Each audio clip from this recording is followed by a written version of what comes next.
What up, YouTube? What's happening? Yeah, it's cold. So look, so let me tell you, let me tell y'all how this works, right? So I got four workers, four employees that work with me, not for me. Their New Year's resolution was to make 100,000. What you doing? What you see? What's in there? So they New Year's resolution was to make 100K by spring, right? But guess what? Them the same ones that said it's too cold to work. They said it was too cold to come in today. Let me explain something to y'all, man.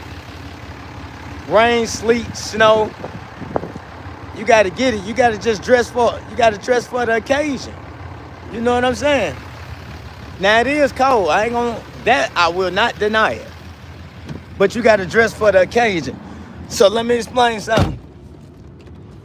Me personally, so before I got my head out my rear, right? I used to spend days outside in the cold. So this is my thought process to any aspiring entrepreneur, right? And hustler. Bro, if you in the streets right now and you doing something to get money, you are an entrepreneur, right? What I like to see is when some of us take our experiences, our strength, and our hope, and we revert it, man, and do something positive with it, right? So a lot of y'all say, well, what could be so good about pain? Pain creates character, for real, y'all.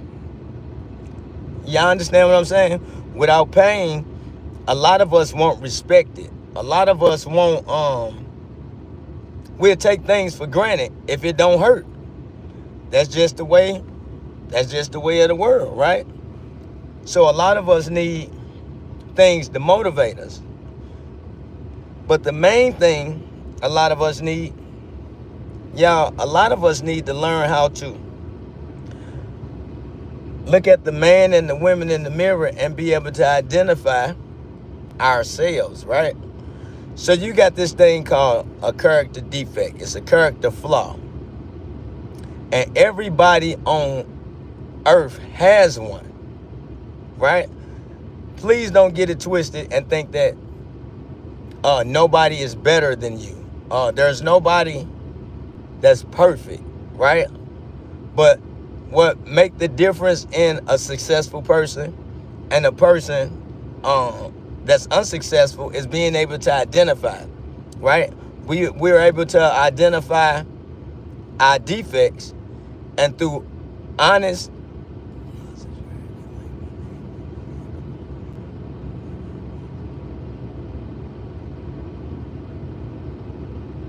Charlene, what you? Okay, so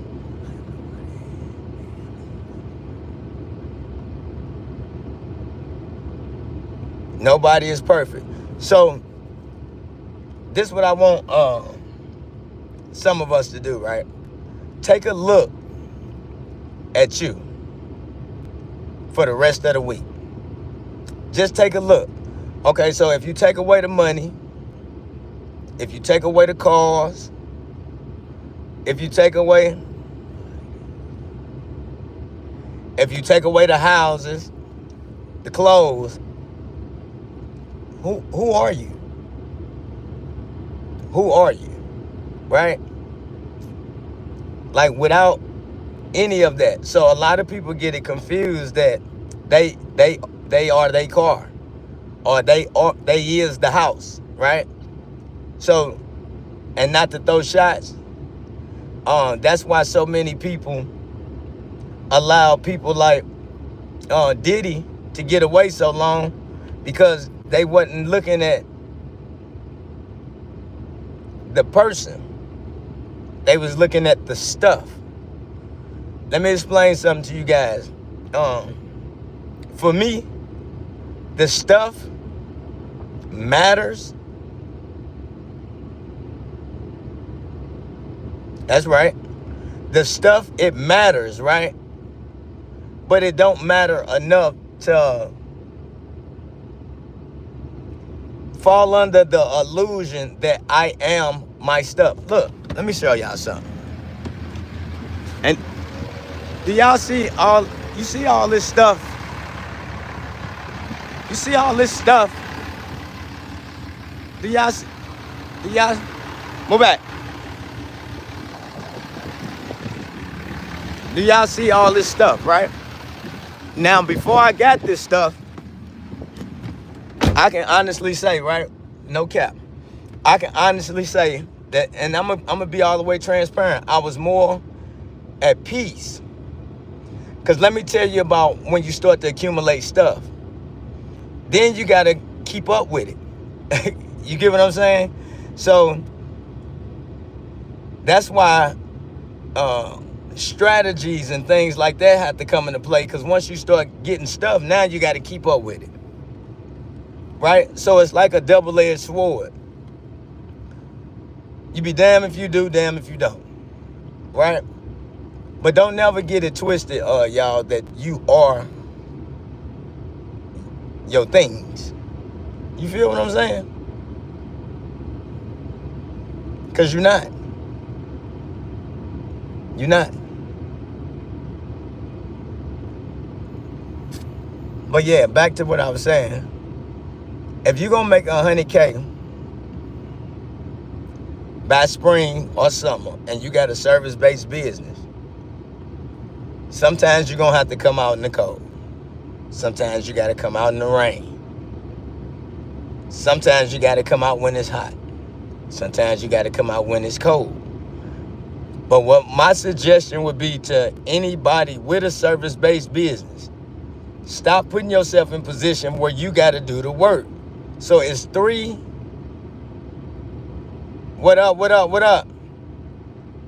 So it's 3 particular areas that you can start, grow, and scale any service-based business. You got the federal, you got the state, and you got the local government, right? They will pay you for your goods and services. They will.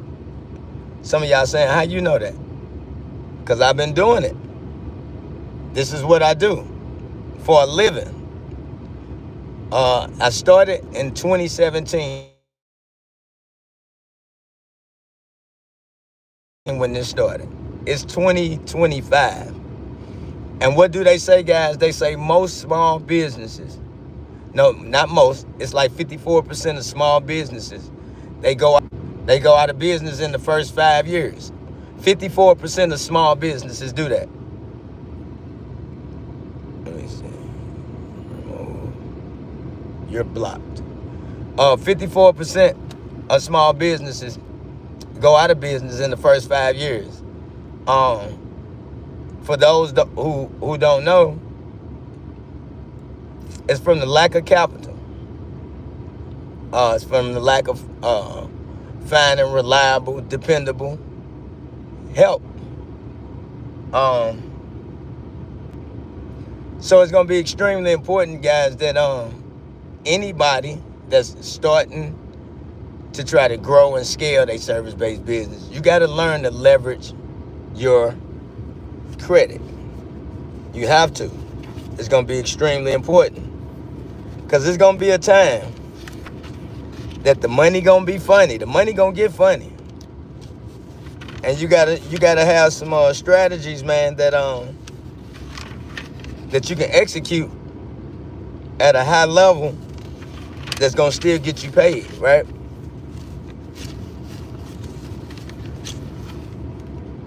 And that's for any business owner. So what I like to do, at least once a week, y'all, what I like to do, I'm sorry, I'm trying to look at something else. what I like to do at least once a week, I like to make sure on my on Sunday, because I go from Sunday to Sunday, I do a P&L statement. I don't know if a lot of you guys know what that is. It's a profit and loss statement, right? And it's real simple to do it, right? All you got to do is anything that you spend starting Monday, put it in your notes, put it in a notebook, write it down, take a picture. I don't care how you got to do it. You write it down. Anything that you spend. And you also do that with anything that you make, right? It's real simple how you can keep track of the money. And I'm speaking on this because it's some service pros that I was talking to today. And when you ask them how much do they make, guess what they say?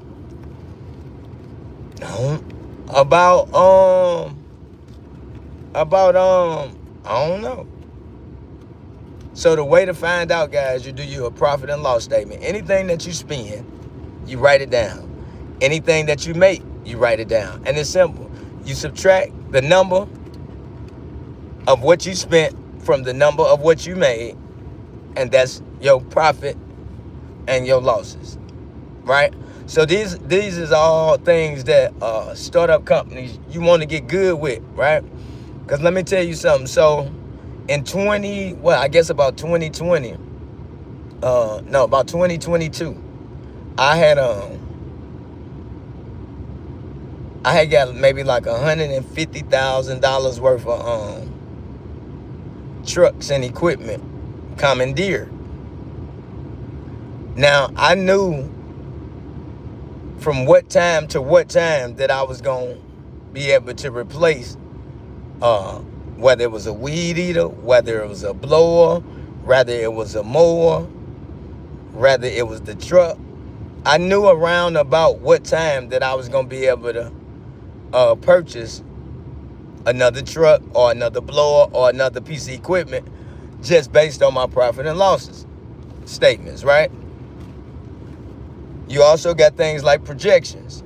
That means you should be able to see 2, 3, 4 months down the line of what you would be making, right? That's going to be called your projection.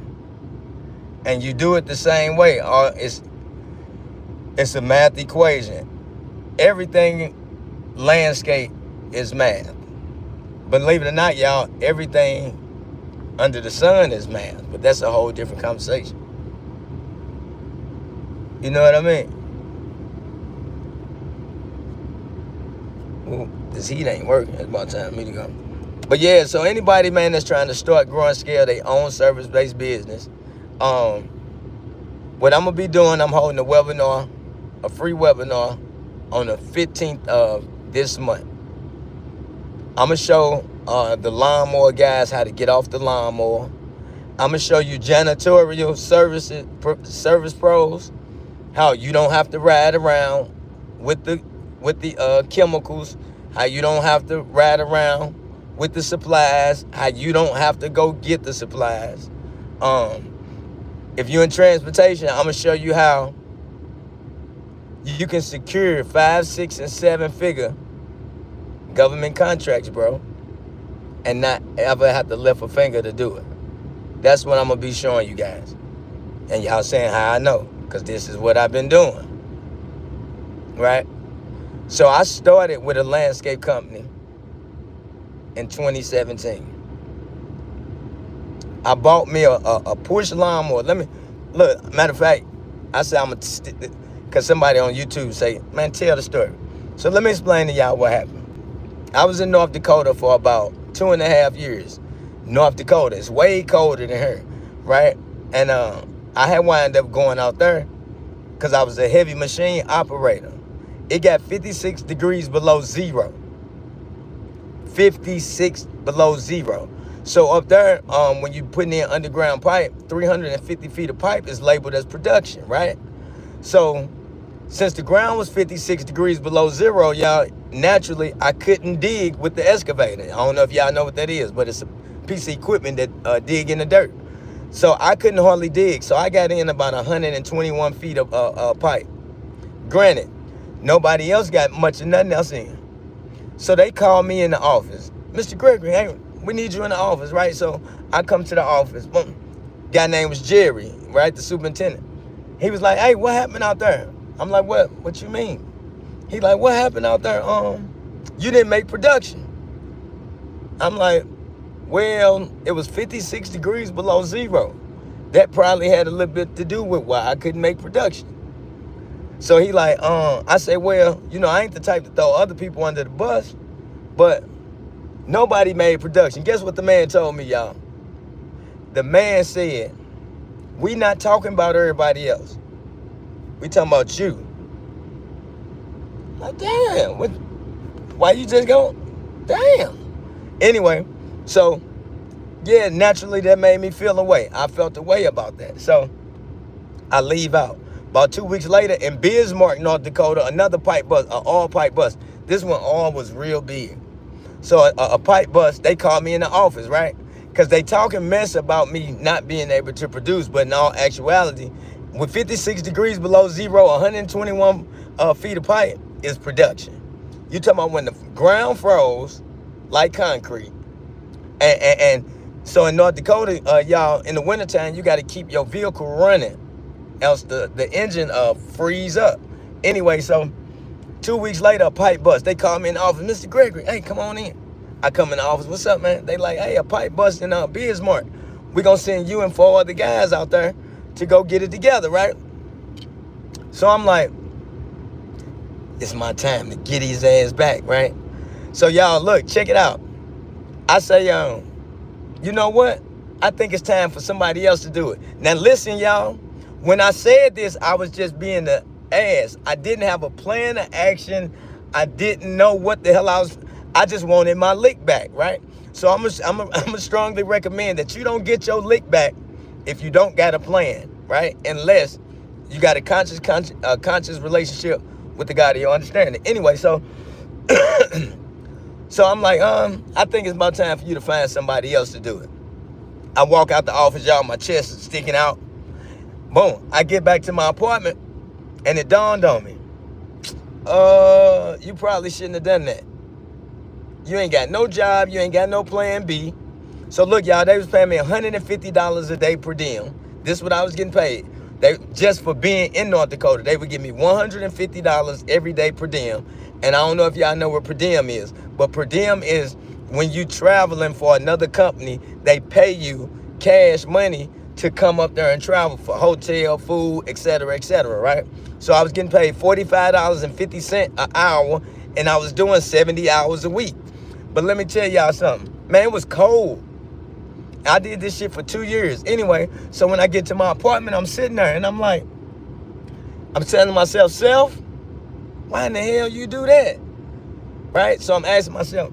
So I get to calling back to Georgia, where I'm at now, y'all. I get to calling back. And I'm telling my sister, hey, I just quit my job. She like, why you do that? I'm like, man, because they came to me wrong a couple weeks ago. Woo. So she like, all right, well, you coming back? I'm like, yeah. So I had to fly some people up because I had a Chevy Tahoe, a 2008 Chevy Tahoe. I bought a Dodge Ram.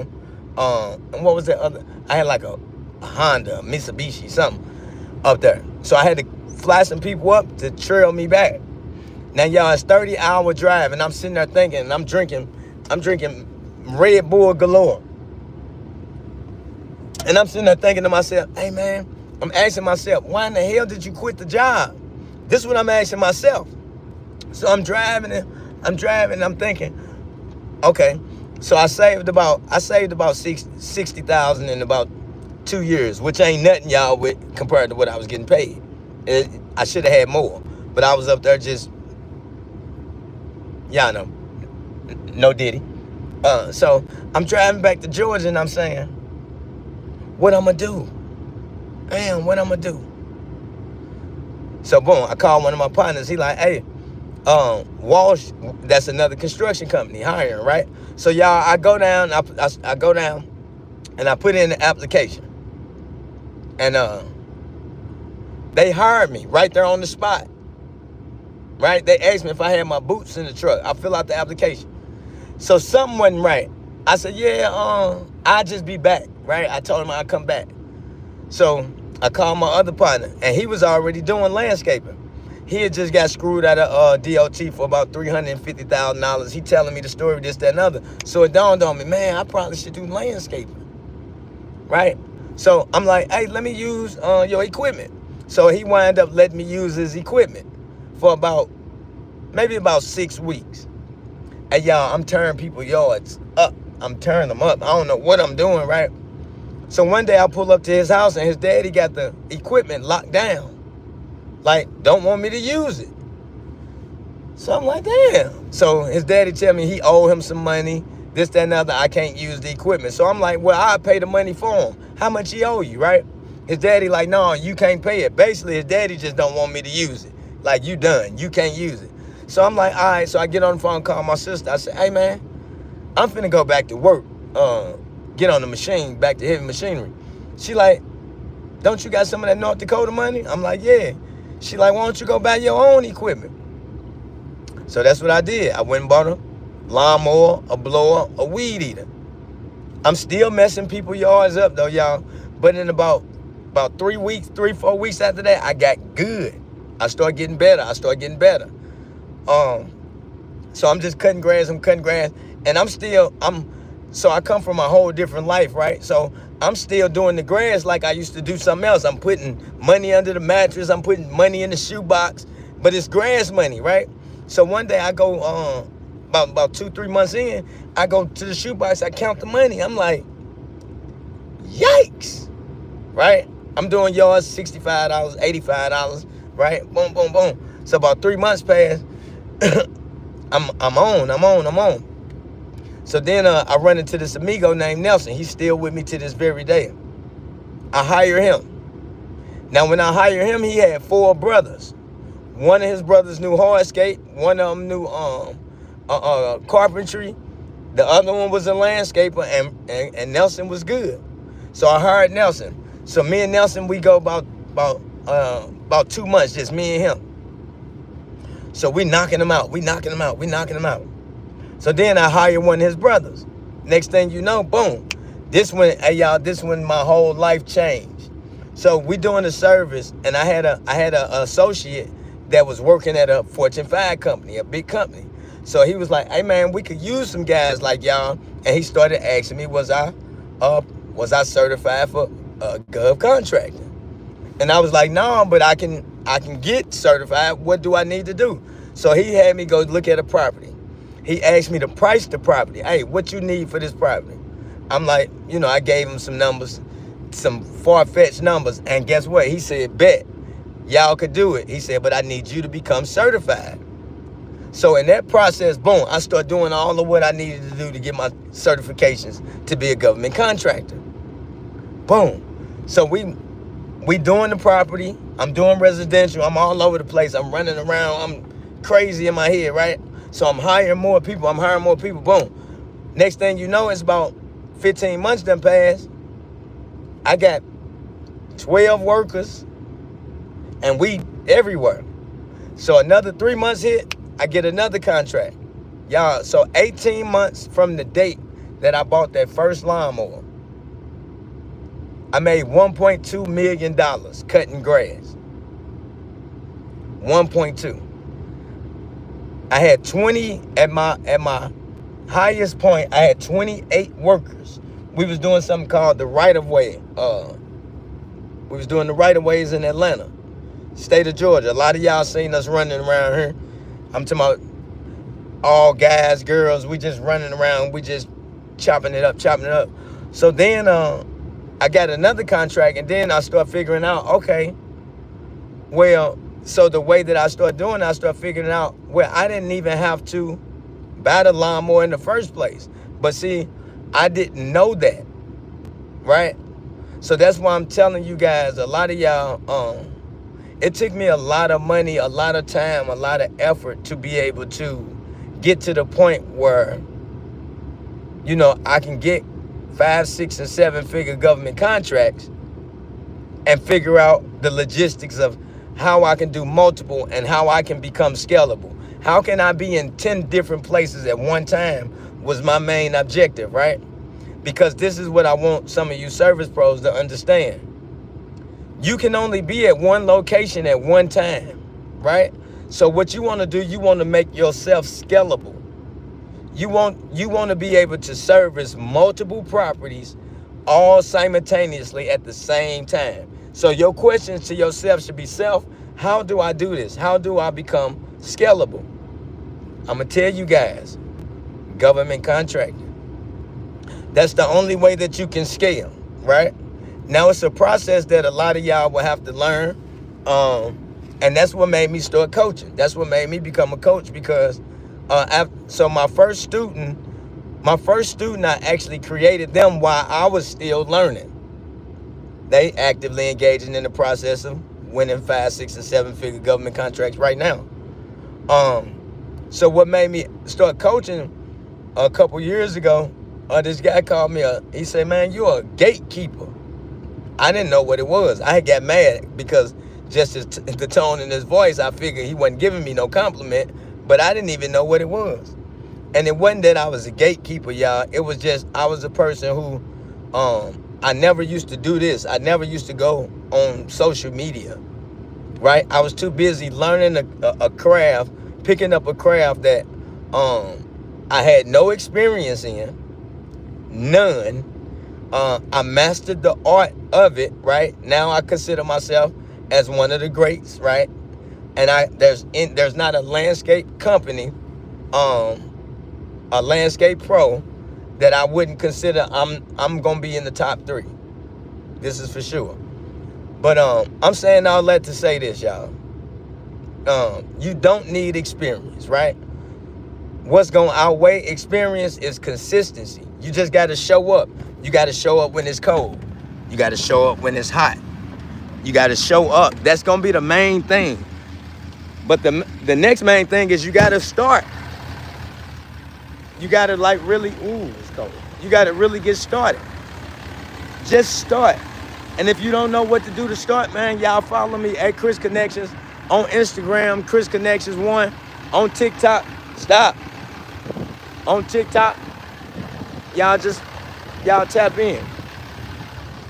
With that being said, I can't be out. Look, I'm talking about show up. It's too cold. Yeah, y'all tap in, man. I'm Chris, man. I'm more than a landscaper. And now that I'm able to come on YouTube, I'm going to let y'all know little tidbits of things of why I say I'm more than a landscaper. I'm a survivor. I'm a survivor. I consider myself a service worker. But I'm a man first before I'm anything. You know what I mean? So if you got somebody, man, that's trying to start, grow, and scale their own service-based business, y'all lock in. I'm going to show them all the tricks and trades.